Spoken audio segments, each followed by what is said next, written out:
একটা মাঝারি সাইজের আলুকে খোসা ছাড়িয়ে ধুয়ে নিয়েছি। এইবার আলুটাকে গ্রেট করে নিচ্ছি। সকাল বা বিকালের জলখাবারে খুব সহজেই এই রান্নাটা তৈরি করে দেখতে পারেন। আশা করি আপনাদের সবার খুব ভালো লাগবে। আলুটাকে গ্রেট করে নেওয়ার পর জল দিয়ে ভালো করে ধুয়ে নেব। ধুয়ে নেওয়ার পর জলটা চেপে বার করে আলুটাকে আলাদা করে নিয়ে নেব।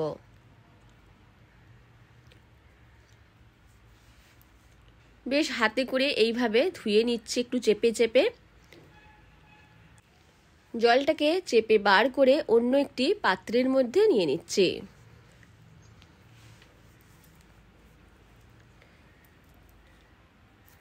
আলুটা নেওয়া হয়ে গেলে আলুর মধ্যে একটা মাঝারি সাইজের গাজরের হাফ অংশ নিয়েছি। গাজরটাকেও আলুর মধ্যে গ্রেট করে নিয়ে নেব। আপনারা চাইলে গাজর ছাড়াও রান্নাটা তৈরি করে দেখতে পারেন। গাজরটাকেও গ্রেট করে নিচ্ছি।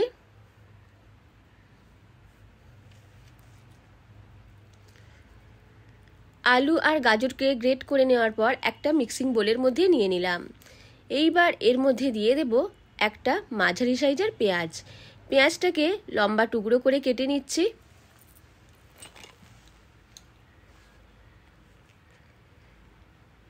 পেঁয়াজটা কেটে নেওয়ার পর কাঁচা লঙ্কা আর একটা টমেটোকেও কেটে নেব। আপনারা আপনাদের পছন্দ মতো যে কোনো সবজি এর মধ্যে অ্যাড করতে পারেন। পেঁয়াজকে এইভাবে লম্বা টুকরো করে কেটে নিলাম। আর ঝালটা অবশ্যই নিজেদের স্বাদ মতো দেবেন। আমি এখানে দুটো কাঁচা লঙ্কাকে কেটে নিচ্ছি। কাঁচা লঙ্কা কেটে নেওয়ার পর টমেটোকেও কেটে নিচ্ছি।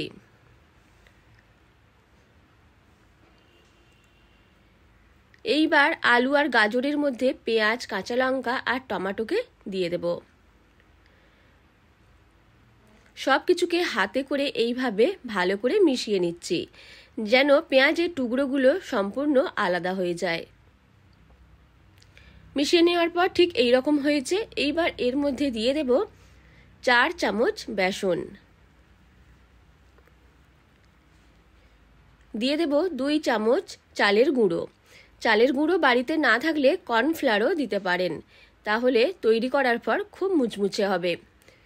দিয়ে দিলাম পরিমাণ মতো নুন, অল্প একটু লঙ্কা গুঁড়ো আর কয়েকটা জিরে, একদম সামান্য অল্প একটু জিরে দিয়ে দিলাম। সব কিছুকে হাতে করে আরও একবার ভালো করে মিশিয়ে নিচ্ছি সামান্য পরিমাণ জল দিয়ে।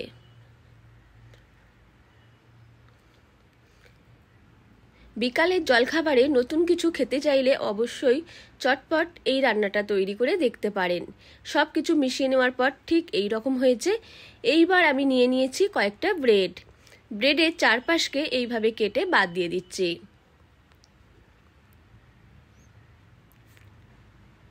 ব্রেডগুলোকে কেটে নেওয়ার পর ওপরে দিয়ে দেব রেড চিলি সস।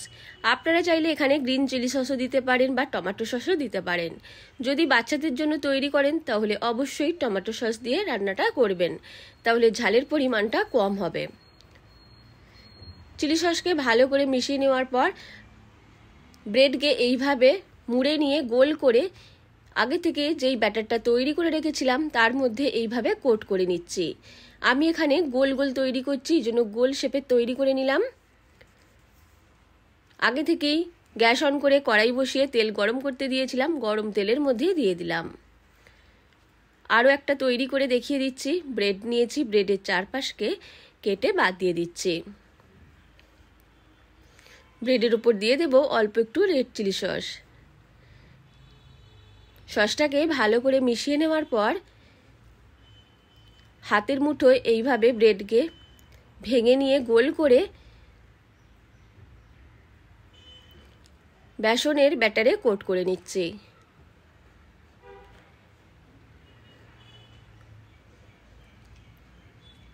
এইবার তেলের মধ্যে দিয়ে দেব, উল্টে পাল্টে ভেজে নেব।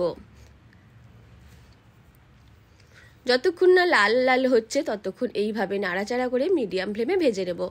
হাই ফ্লেমে ভাজবেন না, তাহলে ওপরটা পুড়ে যাবে আর ভেতরটা খুব একটা ভালো ভাজা হবে না। এই জন্য লো টু মিডিয়াম ফ্লেমে ধীরে ধীরে ভেজে নেবেন, তাহলে ভেতর পর্যন্ত খুব ভালোভাবে ভাজা হবে। এইভাবে কিছুক্ষণ ভাজার পর যখন কালারটা এরকম লালচে হয়ে আসবে তখন এগুলোকে তেল থেকে তুলে নেব। একটা প্লেটের মধ্যে নিয়ে নিচ্ছি। খুব সহজেই তৈরি হয়ে গেল একটা চমৎকার স্ন্যাক্স রেসিপি। সার্ভ করার জন্য আমি নিয়ে নিয়েছি সস আর তার সাথে অল্প একটু কাঁচা পেঁয়াজ কুচি। আপনারাও অবশ্যই এইভাবে রান্নাটা তৈরি করে খেয়ে দেখবেন, আশা করি ভালো লাগবে। ভালো লাগলে লাইক, শেয়ার এবং কমেন্ট করতে ভুলবেন না।